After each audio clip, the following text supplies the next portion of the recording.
are enjoying yourself. And you know what, if you would like to join us here for the live sessions, you can actually make your way here to MBS, located at Hall 1.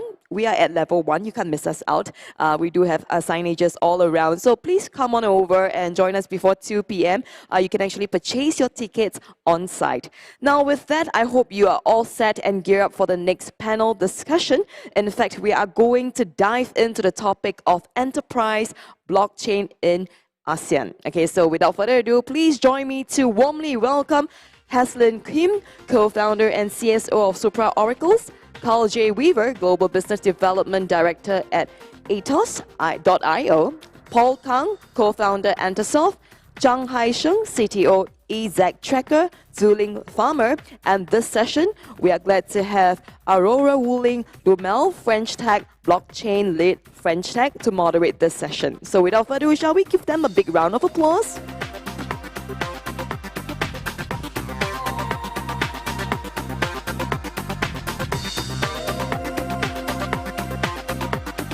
All right, good morning, panelists. Please take your seats.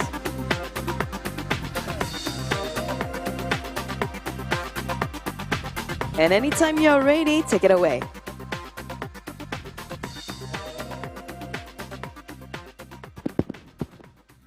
All right.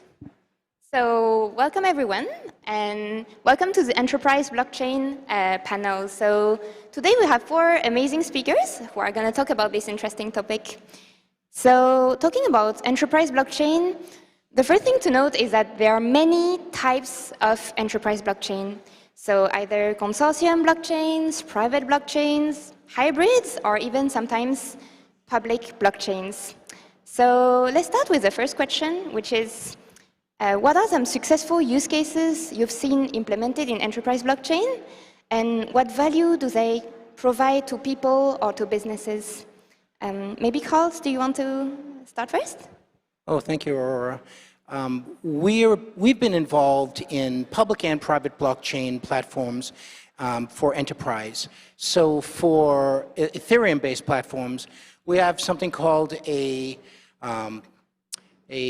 trusted asset management platform.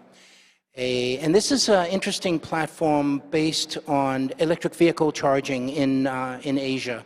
So we're able to actually provide the leasing and financing because we're taking the physical digital asset from the vehicle, either 2- or 4-wheel vehicles, and we're able to bring that into the blockchain. So that's a Ethereum-based public type enterprise scenario. But we've also done that privately for Hyperledger Fabric with Telefonica of Spain through a partner, Fibercom, which is our module partner. We provide an embedded software security solution.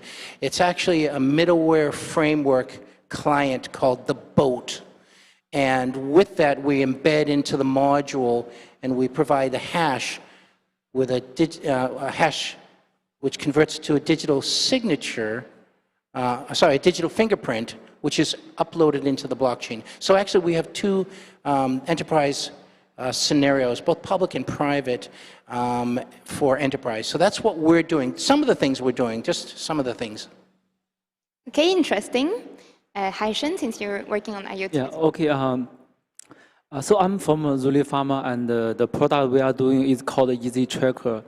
So the vision of Easy Tracker is to be the gold standard for the traceability and the connectivity in pharmaceutical industry, for the supply chain trace and track.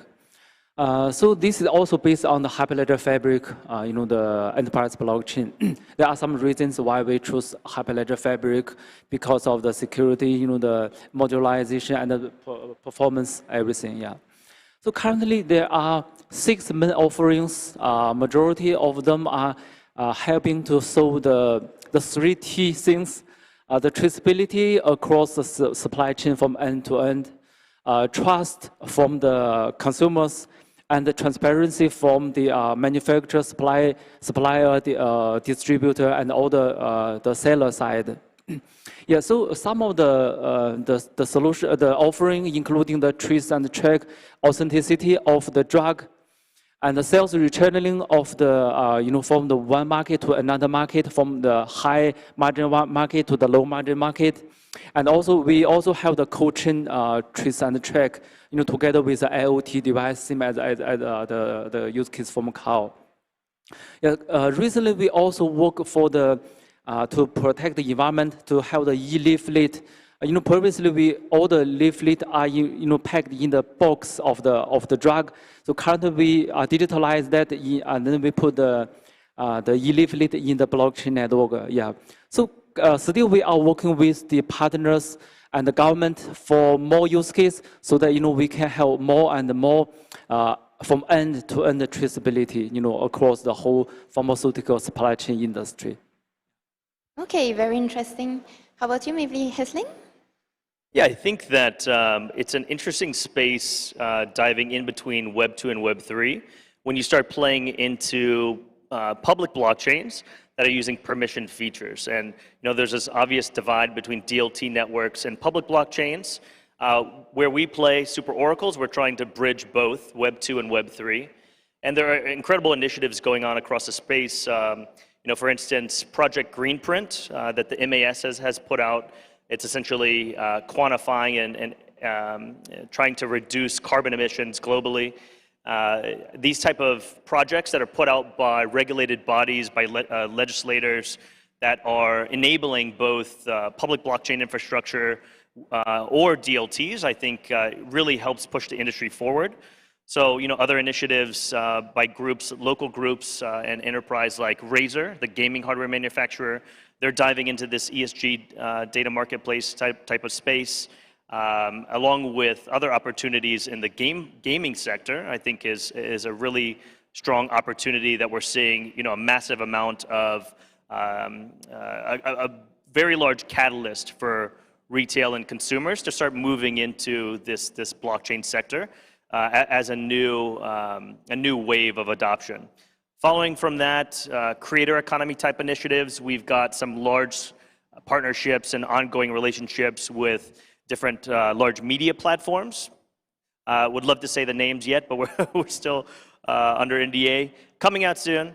But essentially, they're looking at doing digital rights management, royalty streams for artists, and this next big wave of creator economy content that should be coming out soon. I think there's really interesting initiatives here around protecting whistleblowers, having safety for journalists when they're publishing content. I think the scope of what we see here of bringing institutions into blockchain is an incredibly wide breadth of different opportunities. So, across this panel, we're seeing many different instances, which I think we can dive into now. But yeah, it's a very interesting space, and Web 2 and Web 3 are now merging, which I think is where we're seeing a lot of innovation arising to date. Interesting. How about you, Paul, from the cybersec part? Yeah, so I'm quite fortunate. I come from a background of cybersecurity. So Entersoft, we're a cybersecurity company. We're supporting both public and private blockchain platforms. And what we're seeing is more from an outsider's perspective in terms of where the industry is heading.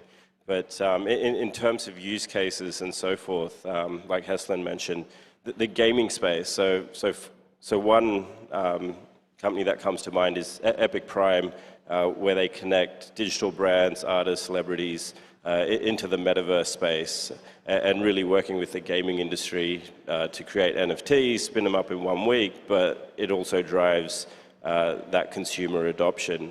Outside of that, we're seeing a lot of use cases around supply chain. You got companies, so I'm from Australia, companies like Civic Ledger who are solving problems for government around natural assets, etc. But from a security perspective, this all at the same time still brings a lot of risks, a lot of areas that need to be covered from a privacy, from a compliance perspective, and so forth. Okay, interesting. Yes, we talk about like many different use cases, moving from Web 2 to Web 3, but what are some key challenges you see today, and what do you think it takes to actually overcome them so that this becomes way more mainstream? Maybe Haishan, would you like to start? Yeah, okay. There are so many challenges. Maybe all of us have different challenges. Maybe I will share something from the pharmaceutical industry. Yeah, so in the pharmaceutical industry, the players are moving very, very slow because of some reason, legal compliance reason, all the reasons. For now, I can see two main reasons. One is the awareness and the understanding of the enterprise blockchain. The second one is the readiness to adopt a new technology. Even don't mention about the blockchain, they are even hesitate to adopt the public cloud. So for the awareness, there are some typical questions like, someone knows that the Bitcoin equals blockchain. Some of the guys know that there is only one type of blockchain, which is a public blockchain. For the public blockchain, when some of the customers save the information of the drug to the blockchain, they think that all the data will be shared across the whole world, at least to share with all of the competitors, which is a disaster, right? So they will not agree on this. Some of the opinion is about the performance because some of them think that for the Bitcoin, the transaction, the TPS is only several tens. I mean, currently we have a very good solution for the public blockchain. We have tens or 10,000 or even more TPS, but in the Bitcoin it's quite slow. So in the enterprise blockchain, the transaction rate is a bit reasonable, okay, several thousand TPS. So I think this is good enough for the enterprise use case. Another challenge is about the readiness to adopt the new technology. So one of the key things from there is the data privacy. I think this just echo what Paul just said. For them, they are very, very concerned about the customer's information, their drugs IP, and also the shipment details. They do not want to share all this to the public. They also don't want to share this to the competitors. Maybe later I think I can discuss with Paul, how to secure this, how to make the enterprise blockchain secure, and how to solve these concerns from the participants. Yeah. Yeah, no, that's a good point. But no system is secure. So blockchain is a technology. It's just a sexier version of an information system. It's a newer version, but what we see is a lot of companies are wanting to work with government or with enterprise, and there is a massive compliance burden. So from an enterprise perspective, they're looking into things like risk compliance. Are these blockchain companies going through things like ISO 27001, which is an internationally recognized accreditation? Do they have SOC in place? Are they looking into penetration testing? So the blockchain is made up of various layers, right? And you need to look at security from a holistic perspective. It can't just be looking at things like just a smart contract audit and you're secure. So you've got to look at the network, the infrastructure, you've got to look at the dApps and the application layer on top of it, which creates that interaction with consumers. So yeah, cybersecurity is such a broad topic that we could talk about it all day, but it's quite relevant in this ecosystem as well. Yes, actually, the biggest problem is trust, especially trust in an IoT network. So that's why what we've done is we've taken and we've gone right from the physical source of the collection from sensors of physical things. We've collected them, and our embedded solution is right there at the initial source of the collection. So we know that data going into the cloud is not always safe. So therefore, what we've done is created an interesting direct mechanism to send the data into the blockchain and to attest the data that's already gone into the cloud. And we call that the boat. And because we know that trust is the key, but trust cannot be always achieved simply by sending data into a cloud. So therefore, actually, enterprise consortium blockchains we think are going to be quite valuable because it's a group of selected partners within a network, and they all have a vested interest to make sure that the data is what? Trusted. So that's what we're doing. We're allowing the data to be trusted on the blockchain by validating its integrity. That's what we're doing with our boat. We call it boat, but it actually means the blockchain of AI things. It's a middleware framework client that sits in the IoT module. Because again, these are just challenges that have been around for a very, very long time. We believe that integrating IoT in the physical world with a digital fingerprint to bring the data onto the blockchain is the right way to do it. Yeah, I totally agree with the other panelists. Obviously, like Haixing was saying, in regards to privacy, we've seen Ernst & Young put out Nightshade, multiple iterations on ZK snarks, and these type of interactions, when you're related to public blockchains, are helping with privacy transactions. So there's this legacy of this nascent industry that we're moving into a more enterprise and corporate institution adoption of public blockchains. And how do you ameliorate some of the issues that within blockchain infrastructure are currently roadblocks or hindrances to mainstream adoption? So obviously privacy transactions are some of them, transfer restrictions, so having trust anchors or verified credentials between user A sending to user B. Are they allowed to hold these assets? Are they accredited or are they not accredited? Do they hold the proper management permissions? Are they proper institutions or bodies? These types of things are really going to help open the door once these Lego blocks are built into the Web3 toolkit, right? And so my previous work was in the digital securities STO space, and that's the entire premise of what a lot of these platforms are trying to do, is how do you enable permissioned right activities, management solutions for institutions to actually utilize public blockchain in an enterprise type of scenario. And that's what we're doing at Super Oracles as well, something a bit similar to what Karl's doing on the IoT side, but we're pulling in real-world data and servicing Web3 with that. So that could range from commodities, crypto pricing feeds, sports data, weather data. I think an interesting one is interest rate swaps. So Hyperledger was doing a tokenized interest rate swaps platform. They wanted to try to settle with R3 tokenized fiat, but there was no layer in between to connect these two various DLTs. So what we're trying to do with our company is really bridge the gap between those private DLT networks, public blockchains, layer 1s and layer 2s and dApps, and the Web3 environment, and make this ecosystem more inclusive for institutions, for enterprise, but at the same time, bringing on that mass scale adoption from retail and widespread consumers in the public sector. And I think when we reach a point, a pinnacle in the next 3 to 5 years where Web3 becomes just commonplace talk, we will see a merging of these two industries, and it won't be quite a distinction anymore between enterprise blockchain versus public blockchain.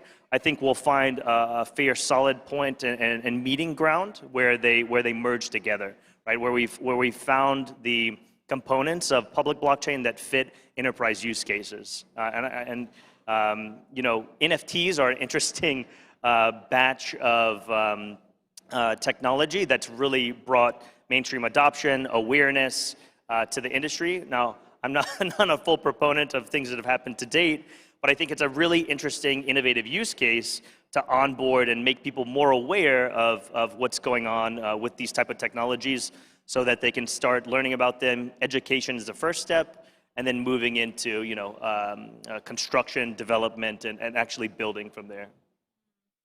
Thank you for sharing. So I guess many different type of challenge, either from the business side or from the technical side. But if we take a step back and actually think longer term in the future, I guess this technology is here to stay. And how do you envision the evolution of this technology in, let's say, 10, 20 years? And what's your vision around the future of enterprise blockchains? And also, do you have some advice for people who are getting in that field, and where are the interesting areas that you think are really going to grow? Yeah, maybe Haixing, you want to start first? Yeah, I think I just touched a little bit on the future of where things are headed. 10, 20 years is a very far away projection when you're talking about the blockchain space. I think we live in dog years, or maybe even hamster years with regards to how quickly things move in this sector. You know, it's really interesting to see what new trends and waves are pushing things forward. 2018 to 2020 in the space was largely a dead zone period of building and innovation, trying to find use cases. Excuse me. Some of the interesting things that we saw in 2020 were the mainstream adoption of DeFi and applications of borrowing lending platforms, which really spurred the growth and momentum for retail to start getting involved. Also for institutions, starting to put Bitcoin on their treasury, finding use cases for hedging of various portfolios. And I think in the next, let's just say 3 to 5 years, as I mentioned, we will start finding a meeting ground between Web 2 and Web 3. And it's really going to be based on the panelists here, anyone in the audience, and everyone potentially watching online who is innovating and building and trying something new with this technology, right? It's all about moving the space forward. It's about pushing your ideas to the limit, right? What can you do with this technology? I think from a broad stroke perspective, we have probably no idea what kind of potential applications are really going to exist in the future. I think an interesting point that Paul and the rest of the panel and I had backstage was about like metaverse type of activities. Obviously, this was a major trending topic at the moment, but really that's another, at least 3 to 5 years away, because there are hardware limitations, there are bandwidth limitations, there's just overall UI UX limitations. But these type of things really long-term become the platform for mainstream adoption with large retail and consumer bases. And it's step by step. We're not jumping into immediate metaverse type of activity. We're not jumping immediately into converting all legacy databases and IT structures to blockchain. It's really industry specific, use case specific, and trying to make small advancements one step at a time. And yeah, so in 10, 20 years, I can't fathom what's even going to be possible on a technology basis, with Elon Musk's Neuralink and things like this in 20 years. We'll see how that ties into metaverse, into blockchain, into data privacy, financial privacy, and how we can potentially become more autonomous, sovereign individuals, more related to the economy at large. So 10, 20 years is a massive horizon, but a very interesting space to brainstorm about.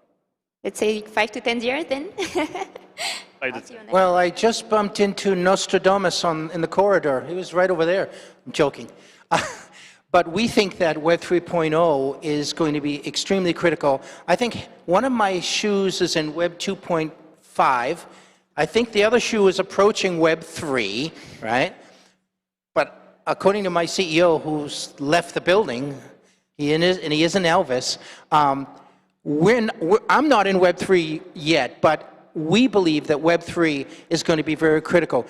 But our company is in Web 3, and we're demonstrating that with the integration of IoT, blockchain, and I think AI and machine learning, and I think other technologies. But if you want to be in Web 3, you need to look at employing multiple technologies to be in Web 3, and not just talk about DeFi all day long. I know everybody talks about DeFi, but now we also feel that trusted data is going to be critical for enterprise blockchains, public-private blockchains. It will have to be to move forward. We see entrepreneurial centers all over the world developing cool new technologies to focus on Web 3.0. We also think that you need tamper resistance with all this technology in Web 3.0, and we're helping make sure that happens. But we also think that data must be shared, and that's a critical element to being in Web 3.0 and also the future. But the other key thing is we believe that the world needs, and it's pretty obvious, the world needs green carbon credibility and sustainability. And we think that is the future, not just for the world, but for Singapore in the next 5 to 10 years. That's our viewpoint. Nostradamus, he's back there now. No, joking. Does anybody know Nostradamus? Is that a alias, anon alias? No, Nostradamus is the guy who predicted a lot of things in the 20th century. But we're in the 21st century. All right. Okay, maybe Paul or Haishan, one of you want to... Yeah, so technology is moving so quickly. So 10, 20 years is a long, long time away in the tech space. If you sort of just wind back 10 years, like I believe WhatsApp released its mobile app in 2012. So, and we look how far we've come already. We're talking about AR, VR, we're talking about metaverse world, etc. So where do I see this industry? Like coming from a cybersecurity perspective, where we service the ecosystem, technology is advancing rapidly. There's so many use cases where Web3 can take us. What Heslin touched on is something that fascinates me quite a bit, is that metaverse NFT space. I know there's been a lot of scams, etc., that have been happening in that space, but at the same time, the adoption that will drive, we're talking to businesses in the real world who want to create NFT marketplaces so they can reach out to their consumers. I look at my son, an 8-year-old boy who loves the gaming space, but what they want to do is they want to buy skins, which I don't totally get. But and it's not just across him; it's across the board. I see his school friends, and that's the sort of space that they're in. The future is changing rapidly. You're going to start seeing things like AR, VR integrate with the metaverse world. It's just, yeah, it's scary, but at the same time, it's quite exciting. So the opportunity is quite endless, whether it be from an enterprise point of view, whether it be from a private side of things. There's so many use cases, whether it be supply chain, whether it be logistics, whether it be the banking, financial sector, cybersecurity as well. There's so many sort of use cases which Web3, blockchain will facilitate and create companies of the future as well. So quite exciting, but to predict the future is very difficult at the moment. So. Yeah, I totally agree on this. Maybe I can split this question to two parts. One part is about the pharmaceutical industry, and another part is for the in the 5 years maybe. Another question is for the 10 years later for the Web3. So currently we are working with the partners and the government, towards the unified ecosystem for the pharmaceutical industry. There are some things such like the transparent of trace track and optimized working capital. These are something that towards the unified ecosystem together with the technical governance and the business governance. So these are something that we can control in the next several years. Another part is for the Web3. I totally agree on what Karl just said. The Web3 is not only something, it's a combination of all the technology, AI, IoT, blockchain, or NFT, everything. Together with that, we also need some standard, technical standard, the foundation of the technology and also the governance of the business. If for the Web3, I think the Web3 is the open world to announce the ownership of every single people, every individuals. But if we only allow everyone to see everything, know any rules or know any governance, then there might be some risk in the future. So in the Web3 still, I believe that there are some things that we need to do as all the blockchain guys in here to make some technical governance, technical standard and technical governance, and also the business governance to guide the individuals in the whole world towards a good disciplined Web3. Yeah. Yeah, no, that's a good point. Like the tech is in its infancy, right? We're very early stage, and that's what's creating good opportunities. So yeah, no, very good point.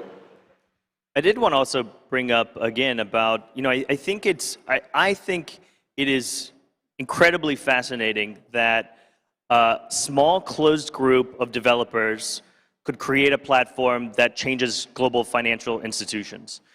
The fact that Satoshi, obviously, and Bitcoin, everyone knows that example. But for instance, in 2020, when Andre Cronje created Yearn Finance, the fact that he took his own initiative to aim to build a project that ended up getting that mass scale adoption, that's now the catalyst for MAS-backed RFPs around things like Project Guardian, where global banking institutions are DBS, Temasek, JP Morgan, MarketNode are looking to do regulated DeFi. And that this idea was started out of essentially a Web3 sandbox and just an open source random projects that was spun out. And now it's impacting banks globally across the world. I think that's incredibly fascinating that we have the opportunity and that anyone in the audience, that anyone up here on stage, that we can make an impact at that kind of scale. I think these type of examples and situations really should be exemplified more, because taking on something of that magnitude and applying it in this space, the beauty is that Web3 is an open platform and there's eyes on it from everywhere in the world, right? And everyone has an opportunity to get involved, and open source technologies enable this. Now, the great thing about, and how do we tie it back into enterprise blockchain, is because Web3 is the sandbox. That's where everyone's open source. Any developers can go start coding on it. It's a great way to start raising funds for new original projects. Unfortunately, people take advantage of that and raise funds off of ridiculous projects and memes and things like that. But at the same time, it's a great place for innovation. And leaving Web3, I think, in an open and less, slightly regulated but more free environment is better off for all of us long term, because in the end, it's really about innovation. It's really about bettering things that exist now, and how can we create more autonomy, more sovereignty, more. And I already mentioned this, data privacy, financial privacy. These type of things are integral for us moving forward. I think, not as just individuals alone, but also different jurisdictions moving forward, and how we're going to come together long term. I think in 10, 20 years, this type of technology is really cohesive. And if you talk about interoperability, it is, between jurisdictions, between people, between technologies, and between, regulation that's tying this all together. It's multifaceted. But Web3 is a great playground to experience and really live at the forefront of what's going on today. Thank you for sharing. Oh, and if anyone's interested, we're hiring. I think it's a great space to get into. So please reach out if anyone's interested in pursuing further discussions on that. Sounds great. So then I guess we have about 15 minutes left. There's some question from the audience. Are enterprise blockchain deployment more cost-effective and useful for consortium industries instead of just within one company? Yeah. It can be. In certain situations where you have your enterprise, your business, you have a growing business, but you need to have that data trusted. So in a consortium, you may bring on a bank that's going to finance your growth. You may, and you will need to bring on a technology provider, maybe a mobile network operator or a systems integrator. You will also possibly bring on an insurance company. And we see that in highly regulated industries, the need to go onto the blockchain, especially in animal husbandry, chickens, cows, pork, and even some agriculture, where it's very important that all the stakeholders that are involved in the development of produce and things like that can trust all of this data that's being driven from the source of the creation, from the cow, from the pig, from the chicken. So in highly regulated industries, enterprise consortiums actually make perfect sense. And adding the blockchain for the trust of the data is what we see as well. We see that. We're doing that now. Interesting. Yeah, I guess it's really an ecosystem play. It's private. yet it's permissioned, and you invite the various key stakeholders to be involved to help the enterprise grow. We see that happening for electric vehicle charging stations as well. That may be something that happens. Yeah. Interesting. I guess another question is also on which industries do you see that there is actually more take-up rate, more evolutions? Is there a particular industry or particular markets geographically? Anyone wants to start? Yeah, so from what I'm seeing, the use cases are wide and vary, but just sort of carrying on from the use case that you created, the pharma side of things, got a close customer that we work with, and they've connected with a group of farmers in Colombia who are in the coffee space and create the bean, grow the bean, and they created a blockchain platform which allows sort of that traceability, the ability to track the whole supply chain logistics side of things to the end customer. But at the same time, it allows the customer to understand who this actual produce is coming from and directly reward the end farmer. So there's use cases like that which are wide and vary, probably not in the enterprise space, but at the same time it's creating that whole consumer adoption, the ability to create supply chain logistics where everyone is part of the journey, but it creates a trusted journey. It creates a journey which is tracked along the ledger, it's immutable, etc. So yeah, use cases are wide and varied. I like that term, trusted journey. Security as well. Yeah, I mean, maybe like take 30 years back or even more years back, when the internet just come to life, who knows, right? The internet is only for the university, for research. But for now, internet is for everywhere, everyone, everything. I mean, maybe 10 years later, we will say, okay, Web3 is everything. Yeah, can be used in any industry, any use case to impact everyone, everything. You might see the rise of DAOs, which is actually happening now. The rise of DAOs, those are distributed autonomous organizations. That's happening as we speak right now. So. I wanted to touch again on that initial question about pricing fees for enterprise blockchain. You know, I think it's an interesting juxtaposition of the private permission DLT networks, the costs associated with them. Obviously, there is a trust factor when you work within the DLT industry and framework. I think it revolves around two main questions if you're trying to decide between a public and permission blockchain environment versus a DLT environment. And that first question is going to be based off of your compliance officers and compliance team. And that's really, do you feel it's appropriate to run nodes off of a decentralized infrastructure? And if so, are there any concerns about potentially those fees going to node operators in sanctioned countries? Now, that's been a concern, I think, over the past several years about using public blockchain versus enterprise blockchain systems. If that's mitigated and it's not a major hindrance from the compliance perspective, then public blockchains are incredibly cheaper, incredibly cheaper solution than a DLT network. You're not paying the consortium fees. You're not paying the hardware and the bare metal setup for your database and your infrastructure. That's fully decentralized, right? And there are different blockchains and different public blockchain initiatives that are going about trying to decrease the exposure to sanctioned countries, that are trying to refine and do KYC, KYB for the node operators, and then act in permission environments so that those transactions can occur, without ever having large-scale exposure from a compliance perspective.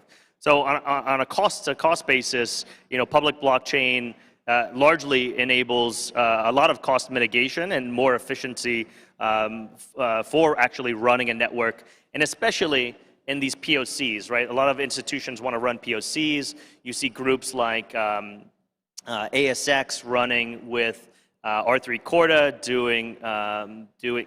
trying to entirely shift their backend systems into a blockchain environment. You see groups like the Swiss Digital Exchange who have been doing this, and they're 8-figure, 9-figure investments that really haven't panned out to date. So would you rather spend an incredible sum of money on a POC that to date hasn't launched, or would you rather try it in a sandbox where it's going to be more cost effective? You're not really putting up those upfront fees initially, right? I think a lot of this is guided by the big four and the direction that they give guidance for these enterprises about where the best sandbox and play area is. And obviously everyone gets commission from institutions who are working in that space, whereas a public blockchain infrastructure is a foundation and it's not typically driven towards those type of use cases. So no shade to anyone in the big four or in the DLT industry. I think it's a great space and obviously moving forward, but public blockchain infrastructure is making headway to do all the same things. And from a cost perspective, it's essentially fractions of the cost that it would be. I think there's one thing that we might be forgetting, which is what Web 3.0 also delivers, which is really bringing back control of the data to allow small startups, entrepreneurs to capitalize in a Web 3.0 world. I mean, if you think about it, many of these startups that are now generating millions of dollars, billions as well, they were crowdfunded just a few years ago. They were nothing. And now with the advent of Web 3.0 and blockchain technology, they're scaling.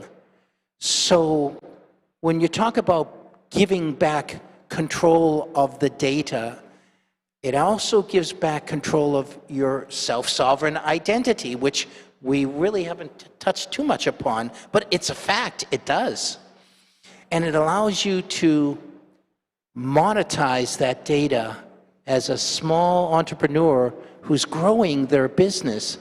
That's what Web 3.0 does, and that's actually very futuristic, but it's also very positive for Singapore. So if you're a young entrepreneur out there, your future is quite bright in a Web 3.0 world. That's what I know it sounds like hype, but if you look at the use cases from companies that started with a few developers and are now multi-million-dollar companies, it is possible. So that's the positive spin-off that I wanted to give for Singapore. Actually, talking about this, good timing, because there's a question coming from the audience on regarding Singapore, like when there is already established government services like SingPass, national identity, would the benefit of actually adopting Web 3.0 be still much lesser, or is there like a very good use case around this when there's already digital services in place? Yeah. Oh. You can attack that one. I don't mean to being the one who's attacking, but no, I think that there are situations and use cases that obviously could benefit from blockchain technology. It's trying to move away from trust. It's that you don't even need to trust the services anymore. It's trustless. It's trustlessness that's embedded. So the services are not manipulatable. You can't alter the data in any way. And from a privacy perspective, you are keeping your own identity, your own information, both from a financial perspective, both from a personal perspective, and all the data that's typically mined and harvested from you as individuals. Now, something like SingPass, is there really a need to migrate it to blockchain? Probably not. It works fine now. It's maybe if there's some ability to decrease some of the fees or costs could be useful. I think all of us here give up some rights to and pieces of information about ourselves in order to have more safety and security and to essentially live here as expats. So I don't see anything wrong with that. And SyncPass itself, I don't really see any use case for a blockchain behind that. Potentially something more along the lines of my health that's identified and tied to your SyncPass, right? Your public health records. Ideally, that could be on blockchain so that if you were going from hospital to hospital, those would be your personal private records, couldn't be monetized long term. And if it was to be monetized, it could be something that you yourself could actually go out and there potentially be services in the Web3 environment where if there's data market research, these type of things, you would be able to monetize that type of data. And in those type of instances, I think blockchain is essential and long-term will be very much implemented in that type of environment. Just typical daily passes and things like this, I think it's a stretch to try to force it, right? We don't need to force it until there's an actual use case and there's a reason for adopting that. Okay, I guess we just have 1 minute left, so we're gonna wrap up. But any last word on for people who want to get into an enterprise blockchain, maybe one each? Maybe I think only one thing is, help trust to the blockchain. Because blockchain is not only just a public blockchain, it's also including the enterprise blockchain and everything. So help the trust and trust the very bright future of the blockchain, towards the Web3. I'd say do your homework. The technology is changing rapidly, like I emphasized before. Do your research. It's early stages. There's a lot of opportunity, but at the same time, there's exciting sort of tech paths that we can all explore. Last one. Okay, in that case, well, thank you very much, everyone.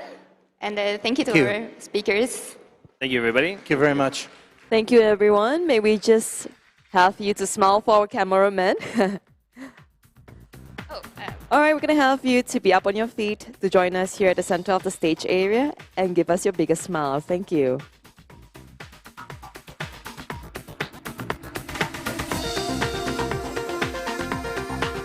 Thank you so much for the interesting discussion. Thank you.